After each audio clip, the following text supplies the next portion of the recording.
online solutions for simple requests can enhance your management style. Visit acam.com to see our menu of digital offerings, all designed to make board and resident life easier. Visit acam.com today to learn more. Welcome to Habitat's Problem Solved series, in which we look at co-op and condo boards facing various challenges and how their professionals help them solve those challenges. I'm Bill Morris, and with me today is Thomas Morrisson, the Director of Energy Management at the NPower Group. Thanks for joining us, Tom.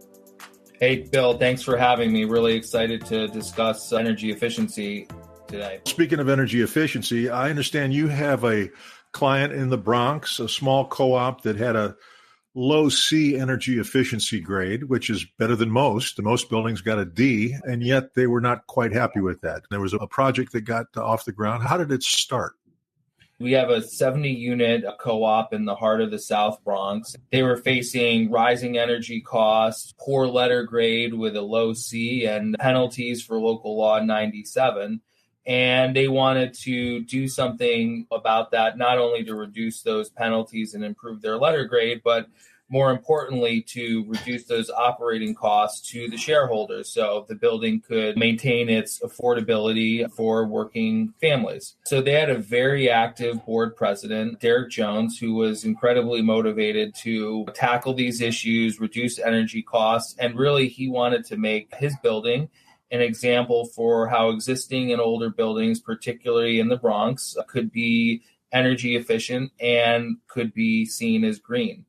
So knowing that they had strong motivation to act, we, along with a number of other contractors, worked with them to implement and identify various energy efficiency measures to help reduce their energy usage and operating costs. Tom, before you get into the specifics, let me ask you a question. In your business, do you find that in most buildings there's a person, an individual, an energetic personality that sort of makes these things happen on co-op and condo boards? Is that typical? Absolutely. We typically find that a lot of the projects, especially ones that are multi-pronged where they undergo several energy conservation measures, are usually driven by the board or individual members within the board. And those are biggest allies and then biggest proponents at the building level, because there's always going to be residents that push back, and we can only do so much on the engineering side. It's really the people have to face backlash and turn that backlash into optimism for energy efficiency projects, because there's always some trepidation by the residents, whether they have to pay for their electric bill or they think that the heat will be less, or some other areas of comfort or economic reasons why they may not want these projects to move forward. So in the South Bronx Co-op, you had this catalyst on the board who got the thing rolling. Now tell me about the specifics. What exactly did you recommend that they do to bring that letter grade up and those energy costs down? So we made a number of recommendations, and the building actually moved forward with several of those energy conservation measures. At the heart of the project was conversion from oil to natural gas, and that included both a boiler upgrade as well as installing a separate domestic hot water heating system so that they could run the hot water heater only during the non-heating months, and then also run the boiler and hot water heater during the winter, which provides significant energy savings. They also installed enhanced boiler controls with indoor temperature sensors throughout the building. And they additionally upgraded the common area lighting to LED. They did a number of other projects, including a rooftop solar array, as well as finally what was just finished at the end of last year was a submetering installation. So now the residents were and are paying for their electricity consumption, which also drives energy conservation by individual residents who want to reduce their own energy bills.